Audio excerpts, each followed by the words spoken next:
Bonjour, heureuse de vous retrouver pour une autre édition de Carnet de santé. On la croyait maîtrisée, peut-être même éradiquée, mais ce n'est pas le cas. La rougeole est bien de retour dans le monde entier. Maladie virale grave et extrêmement contagieuse, la rougeole touche surtout les enfants. Le virus se propage lorsque les malades toussent ou éternuent ou par le contact direct avec des sécrétions nasales ou laryngées. Il n'existe pas de traitement spécifique et il est possible de prévenir la rougeole à l'aide d'un vaccin.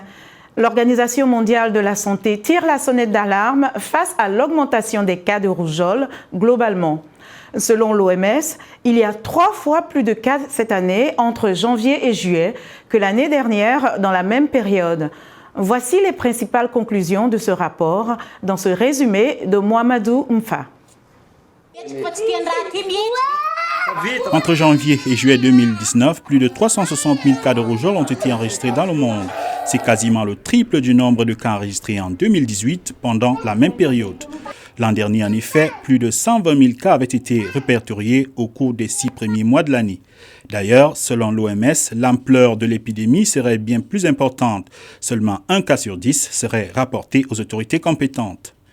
Quoi qu'il en soit, cette épidémie de rougeole a atteint des proportions historiques. L'OMS note qu'il s'agit des chiffres les plus élevés depuis 2006. Un record aussi aux États-Unis où les autorités ont recensé plus de 1000 cas, le plus grand nombre de cas annuels depuis 25 ans. En Europe, les chiffres ont doublé. L'OMS parle de 90 000 cas depuis janvier, un chiffre qui dépasse largement celui enregistré pour l'ensemble de l'année 2018. Les plus grands nombres de cas ont été enregistrés en République démocratique du Congo, à Madagascar et en Ukraine. Mais à Madagascar, le nombre de cas a considérablement diminué au cours des derniers mois à la suite des campagnes de vaccination d'urgence. D'autres flambées majeures sont en cours dans plusieurs pays, dont l'Angola, le Tchad, le Nigeria et les 2 Soudans. Pour en savoir davantage, nous joignons par Skype à Atlanta le Dr Robert Lenkins, expert mondial pour la rougeole avec les Centres pour le contrôle et la prévention des maladies des États-Unis, CDC. Dr Robert Lenkins, merci beaucoup de nous rejoindre. C'est un plaisir d'être ici. Tout d'abord, j'aimerais vous demander ceci. Pourquoi la rougeole est-elle un problème de santé publique aussi grave pour les enfants que pour les adultes? Eh bien, la rougeole est une maladie hautement infectieuse. Il s'agit de l'une de nos maladies les plus infectieuses. En fait, nous estimons qu'environ 300 enfants meurent chaque jour de la rougeole dans le monde. Ce n'est donc pas une maladie bénigne, loin de là. Quelle est donc la raison fondamentale de la recrudescence des cas de rougeole que nous constatons à l'échelle mondiale?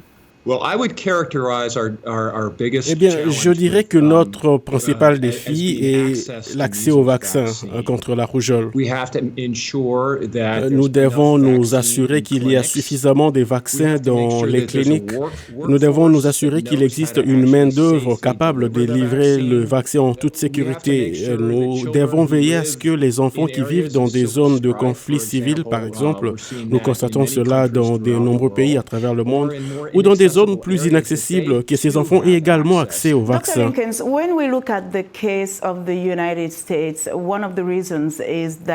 Monsieur Lenkins, lorsque nous examinons le cas des États-Unis, l'une des raisons est que certains parents refusent de vacciner leurs enfants. Quelle est votre réaction? Bien, je pense qu'il y a beaucoup de désinformations. Un segment important sur Internet fournit des informations trompeuses. Les vaccins ne présentent pas de danger. Ils sont entièrement testés. Celui contre la rougeole, comme je l'ai dit, est utilisé depuis plus de 50 ans et a permis de sauver plus de 21 millions de vies depuis 2021. Mais je pense qu'il est dangereux pour nous, sur le plan mondial, de nous focaliser principalement sur cela. On entend beaucoup parler maintenant de la question de la réticence des parents face à la vaccination et du fait que les parents ne sont pas certains de faire vacciner leurs enfants. Alors qu'en réalité, le problème fondamental qui cause les épidémies que nous connaissons aujourd'hui dans le monde est le manque d'accès aux vaccins contre la rougeole. Ce n'est pas forcément que les parents hésitent à faire vacciner leurs enfants. La majorité des parents veulent que leurs enfants soient vaccinés, mais ils font face à des obstacles. cycle. OK, avant de terminer, Dr. Linkins, quel rôle joue le CDC dans la maîtrise de cette épidémie mondiale et en Afrique en particulier? Nous fournissons un support technique. Nous allons dans les pays et nous les aidons à analyser et examiner les cas de rougeole qu'ils découvrent et identifier qui est vulnérable et qui a besoin de vaccins. Et nous travaillons avec les gouvernements pour envisager les modifications de leur politique de vaccination quand et où les enfants sont vaccinés afin de veiller à ce qu'ils soient protégés le plus tôt possible. D'accord. Nous avons des questions de nos téléspectateurs. Ils les ont posées sur Facebook et nous souhaitons partager cette question avec vous. Clément Kadiboué souhaiterait savoir quelles sont les mesures préventives et l'éducation sanitaire qu'il faut donner à la communauté pour éradiquer la rougeole. Bien, la première étape consiste à veiller à ce que chaque enfant de la communauté soit protégé de la rougeole.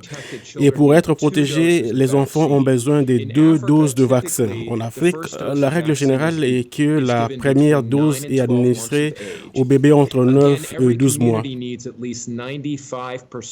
Encore une fois, chaque communauté a besoin de protéger au moins 95% de ses enfants afin que la rougeole ne soit pas transmise si le virus est importé ou introduit dans une communauté. D'accord, le message est clair. Dr. Robert Linkins, merci beaucoup d'avoir répondu à notre invitation. Merci. Dr. Robert Linkins, expert mondial pour la rougeole avec les Centres pour le contrôle et la prévention des maladies des États-Unis. L'eczéma est une maladie de la peau d'origine allergique, aiguë ou chronique. Elle se manifeste par des zones rouges surmontées de vésicules qui provoquent d'intenses démangeaisons. Cette maladie de peau très fréquente affecte souvent les enfants. Néanmoins, l'eczéma peut survenir à tout âge. Personne ne sait ce qui le cause et il n'y a pas de remède. Mais comme le rapporte Carol Pearson de VOA, il existe un moyen de contrôler cette maladie. Eva Seger a développé un eczéma peu de temps après sa naissance. Nous essayions de contrôler cela et tout à coup, elle a eu ses allergies alimentaires en même temps, à environ 18 mois. Probablement, un tiers des patients atteints d'eczéma développent une allergie alimentaire. Le docteur Donald Leong a étudié le lien entre l'eczéma et les allergies alimentaires au National Jewish Heart, un hôpital de recherche situé à Denver, au Colorado. Leong dit qu'il existe un lien entre l'eczéma, les allergies et l'asthme. Ces personnes ont une peau sèche, ce qui permet aux allergènes de l'environnement d'y pénétrer. À une époque, Heather Karazim n'imaginait pas que sa fille soit active par une journée aussi chaude parce que Lucy souffrait d'un eczéma très grave. Elle grattait jusqu'à ce qu'elle saigne. On avait peur des infections.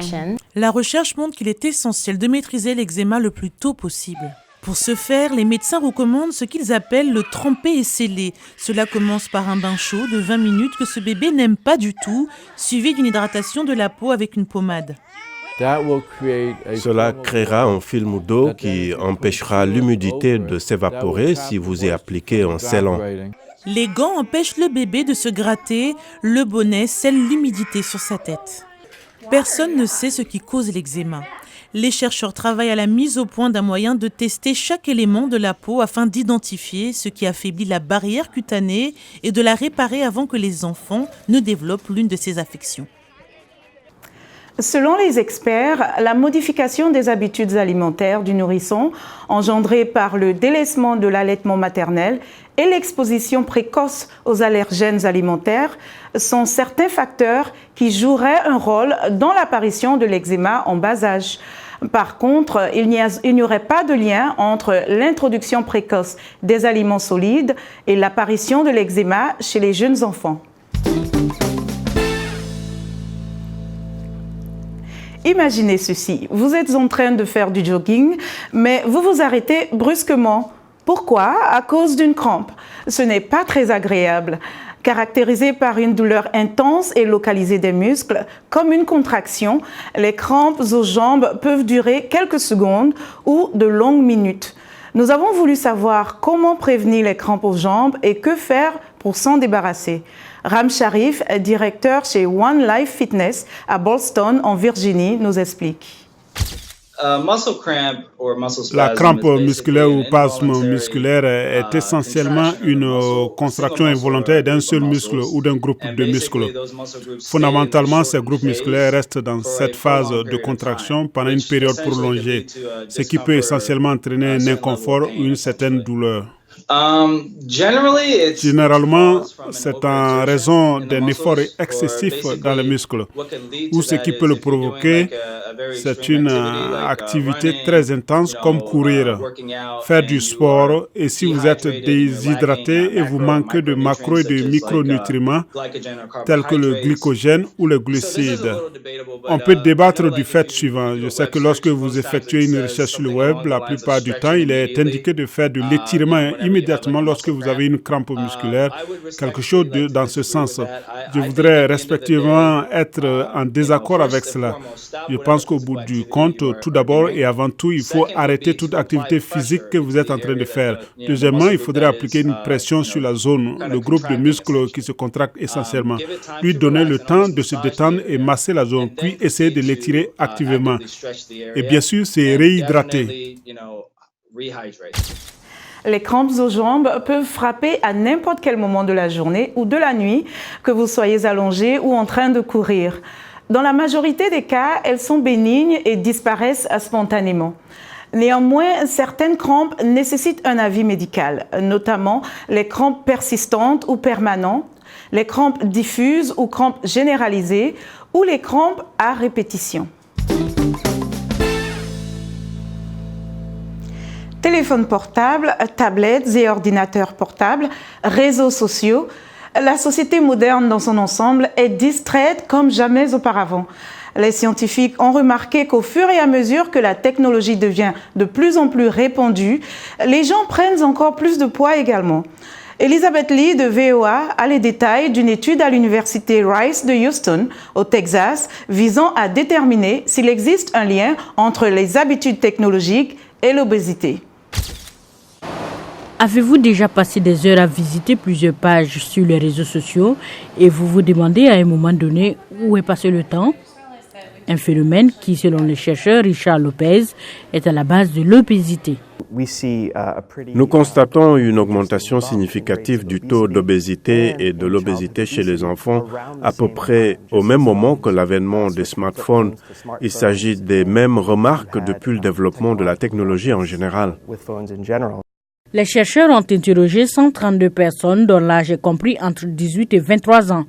Le questionnaire adresse aux participants des questions telles que « Combien de fois avez-vous été distrait par les notifications sur votre téléphone ?» Les chercheurs ont également mesuré la graisse corporelle des participants. Nous avons remarqué que les personnes multitâches et qui utilisent fréquemment leurs appareils présentaient un risque plus élevé d'obésité et le pourcentage de graisse corporelle.